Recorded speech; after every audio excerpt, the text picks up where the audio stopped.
अखिलेश यादव की, मतलब उसको यूं कहें तो लालू जी और मुलायम जी की जो राजनीति जो अब तेजस्वी जी और अखिलेश जी कर रहे हैं, क्या इस राजनीति ने यादवों को एक तरह का अछूत बना दिया है क्या? ये इस पर शायद अभी पॉलिटिकल ऑब्जर्वेशन उस तरह से नहीं चल रही है, लेकिन क्या ऐसी स्थिति आ गई है कि यादवों को, चूंकि अखिलेश यादव के पूरी तरह से लॉयल माने जाते हैं, तो जैसे मुसलमान है क्या वैसे यादव देखा जाने लगा है क्या? भारतीय जनता पार्टी जो सभी को साथ लेकर चलती है, सबको प्रतिनिधित्व भी देती है, ब्राह्मण सबसे ज्यादा है, उनका वोट बैंक भी उनको देगी, ब्राह्मण या पूरे सवर्ण को कहें तो, फिर जो पिछड़े नए जुड़े हैं उनको भी वो प्रतिनिधित्व देती है। अभी जो रुचि जी ने बताया, अभी एमएलसी के इलेक्शन होने और फिर उसके बाद राज्यसभा के भी चुनाव होने, दोनों चुनाव होने, उसमें किस तरह से प्रतिनिधित्व होगा? भूपेंद्र जी के बाद ये जो टीम अभी पंकज जी की बनेगी, इसमें भी ब्राह्मण और पिछड़े का कॉम्बो बनेगा, जो साफ दिख रहा है कि 45 से 55 की उम्र के नेताओं को महामंत्री पद पर, उपाध्यक्ष पर और एमएलसी और एमपी में भी डालेंगे। वो ब्राह्मणों का भी प्रतिनिधित्व होगा, पिछड़ों का भी होगा। लेकिन क्या यादव अछूत हो गया है क्या? अखिलेश यादव अपने परिवार के लिए तो सारी की सारी लोकसभा सीटें ले लेंगे, लेकिन क्या यादवों को समाजवादी पार्टी भी कोई जगह नहीं दे रही क्या? इस पर कोई भी पॉलिटिकल ऑब्जर्वर उस तरह से नहीं देख रहा है। उत्तर प्रदेश का ये चुनाव क्या इस पे भी कुछ तय करेगा क्या यादवों के मन में? और देखिए, कोई कुछ भी कहे, मैंने कोई यादव और ब्राह्मण या यादव ऐसे कोई संघर्ष नहीं देखा है। मतलब भले ही उसको राजनीतिक तौर पर दिखता है, कुछ पार्टियों के प्रवक्ता हैं, विशेषकर राष्ट्रीय जनता दल और समाजवादी पार्टी के 2-4 प्रवक्ता हैं, वो दिन रात ब्राह्मण यादव संघर्ष या इस तरह से ब्राह्मणवाद ऐसे वो करते रहते हैं, लेकिन ऐसा कोई संघर्ष है नहीं। तो क्या यादवों के मन में इस तरह की भावना नहीं आ रही होगी कि अखिलेश यादव के साथ हम ऐसे क्लब हो गए हैं कि हमको मुस्लिम यादव कॉम्बो में कर दिया जाता है? अच्छा, जब तक मुलायम सिंह यादव जी थे तब तक उनको वो पावर, उनको वो प्रतिनिधित्व, उनको उस तरह से पोस्ट वो सब मिलती थी। अखिलेश जी ने कहा हम किसी को नहीं देंगे, तो अब यादवों को दे भी नहीं रहे हैं। और मेरी कुछ एक ऐसे समाजवादी पार्टी के यादव मित्र हैं, उनसे बात हो रही थी, तो उन्होंने कहा हमारे लिए राजनीति अब बहुत कठिन हो गई है, क्योंकि यादव के नाम पर अखिलेश यादव भी बसते हैं और भारतीय जनता पार्टी और दूसरी पार्टी कहती है कि भाई जब आप पूरी तरह से लॉयल समाजवादी पार्टी में हैं, तो हम आपको क्यों वो पद दें, हम आपको क्यों किसी जगह पर टिकट या दें? तो मुझे लगता है जिस तरफ किसी की नजर नहीं है, मैं पिछले कुछ समय से ऑब्जर्व कर रहा हूं कि ये एक बड़ा एक मसला हो सकता है। चलिए, एक डेटा भी इसके लिए है कि 2022 के चुनाव में बीजेपी को 12% यादवों ने वोट किया था। 2024 में भले ही डेंट लगा था हर वोट बैंक में बीजेपी के, लेकिन यादवों का वोट परसेंट जो है वो 3% बढ़ गया था बीजेपी के लिए। 15% यादवों ने उन्हें वोट किया था 2022 के 12% से मुलाकर, अगर उसका हम लोग कंपैरिजन करें तो ठीक है। आपका एक बात यहां पर निकल कर आ रही है तुषार, अगर हम बात करें हर जाति की, गैर जाटव 41% वोट करते हैं बीजेपी को 2022 में, ये 2024 में घटकर 29% रह जाता है।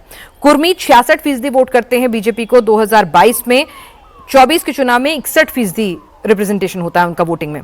और अगर हम बात करें अन्य ओबीसी की, तो 66% ने 2022 में वोट किया था बीजेपी के लिए और 2024 में वो 59% करते हैं। तो वहां भी लगातार गिरावट एक अच्छी खासी तीनों जगह हमें देखने को मिल रही है। तो ऐसा मान लें कि भाई नहीं, हिंदुत्व के आगे जातिगत समीकरण काम नहीं करें, कम से कम डेटा तो ये नहीं कह रहा है। नहीं, देखिए, डेटा आपका जो आप स्क्रीन पे दिखा रहे हैं, नॉन जाटव में तो भाजपा को एक हिट मिला है। उनका जो कोर वोटर वहां से जा रहा है वो उनके लिए सबसे बड़ा चिंता का विषय। और ये वोटर वो है जो वेलफेयर का भी लाभ उठा रहा है, जिसके लिए राम मंदिर भी बहुत प्रिय है, जिसके लॉ एंड ऑर्डर भी इंपॉर्टेंट है। 10 साल बाद आप वोटर के पास इस विषय के लेकर नहीं जा सकते कि देखिए आपका वेलफेयर चल रहा है, आपका लॉ एंड ऑर्डर और दुरुस्त हो गया है। अब वोटर को क्या चाहिए उस पर भी बहुत सवाल रहते हैं। एक एस्पिरेशनल वोटर है, उसको नौकरियों की तलाश है, उसकी तनख्वाह बढ़ रही है या नहीं, रूरल डेवलपमेंट हो या नहीं। तो अगर आप ये सारे आंकड़े मिलाएं तो आपको देखना होगा कि भाजपा का जो नुकसान है मार्जिन्स का नुकसान है। अगर वो अपने जाति समीकरण बिठाएंगे तो उनको कोई ज्यादा नुकसान होगा नहीं। अभी मैं कह दूं कि भाजपा की जो स्थिति है ऐसी है कि 200 से 220 सीटें वो अभी भी जीत सकते हैं, आज भी जीत सकते हैं, इतना कोई भारी नुकसान नहीं हुआ है। पर 24 का जो एक साइकोलॉजिकल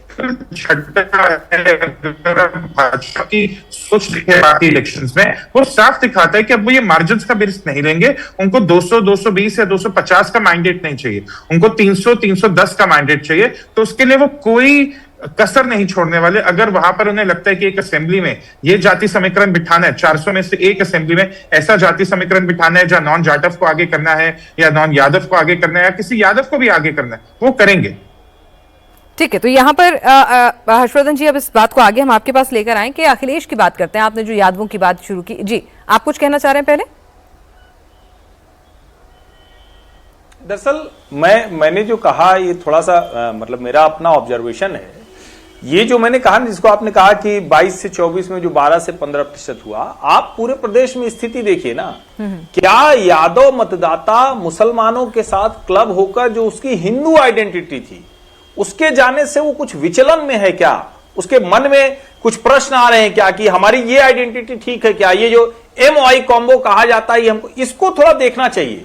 और हो सकता है कि भारतीय जनता पार्टी को भी, क्योंकि अखिलेश यादव देखिए, ये जो आपने अभी कहा ना, अभी इस चक्कर में, और ये भी एक बात मैं कह दूं कि ब्राह्मणों के बाद सबसे बड़ी अगर जो जनसंख्या है तो वो जाटव और यादव की ही है। यही दोनों हैं जो 9 से 10% हैं, यानी 3 सबसे बड़े जातीय समूह हैं। सबसे बड़ा ब्राह्मणों का है, फिर यादव और जाटव है। इसको भी समझना पड़ेगा। तो क्या मुस्लिम के साथ क्लब होकर यादवों के मन में एक, जिसको कहते हैं ना कि आपकी पहचान के तौर पर, अच्छा वो बहुत ज्यादा धर्म प्राण होता है। आप देखिए यादव मंदिर, वो सारी चीजें, वो गौपालक समाज है, वो मतलब एक तरह से कहें कि वो कोई ऐसी उसकी स्थिति नहीं है कि उसको बेवजह, क्योंकि पॉलिटिकल वजहों से एक सो कॉल्ड सेकुलर नैरेटिव था जिसमें मुस्लिम और यादव कॉम्बो कर दिया, और देश के सबसे बड़े राज्य उत्तर प्रदेश और बिहार में ही हुआ। तो मैं कह रहा हूं पॉलिटिकल जो सीन बदल रहा है देश भर में जो लोगों का मन बदल रहा है, क्या यादवों के मन में ये बात नहीं आ रही? और मैं तो सोशल मीडिया आप कह रहे हैं कि बीजेपी को यादवों को भी साधने की कोशिश करनी चाहिए। मिल जाते हैं कि हम तो हिंदू है भाई। मतलब आप ये कह रहे हैं कि बीजेपी को जरा यादव वोट बैंक में भी निश्चित तौर पर मतलब साधने की अच्छी खासी कोशिश करनी चाहिए। ऐसा नहीं है कि वो अखिलेश यादव की बपौती हो गए। पिनाज बिल्कुल राम कृपाल यादव को, नित्यानंद राय तो है ही गृह राज्य मंत्री, राम कृपाल यादव को बिहार में बनाना, जबकि अभी भी सब जानते हैं कि पूरी तरह से तेजस्वी जी के साथ यादव मतदाता जाता है। ये मैं कह रहा हूं कि अगर ये हो गया तो आप कल्पना कीजिए कि अगर भारतीय जनता पार्टी ने अपने सारे जिसको कहते हैं कि सही खांचे में सब सेट किया और यादव मतदाता बंगाल की तरह सोचने लगा, यादव मतदाता महाराष्ट्र की तरह सोचने लगा, तो उसके बाद क्या होगा? फिर उस नंबर की बात आप करिए। अगर ये सारे कील कांटे दुरुस्त हो गए, अभी संगठन का अच्छे से चुनाव हो गया, उसमें प्रतिनिधित्व अच्छा हो गया, मैं उसकी बात कर रहा हूं।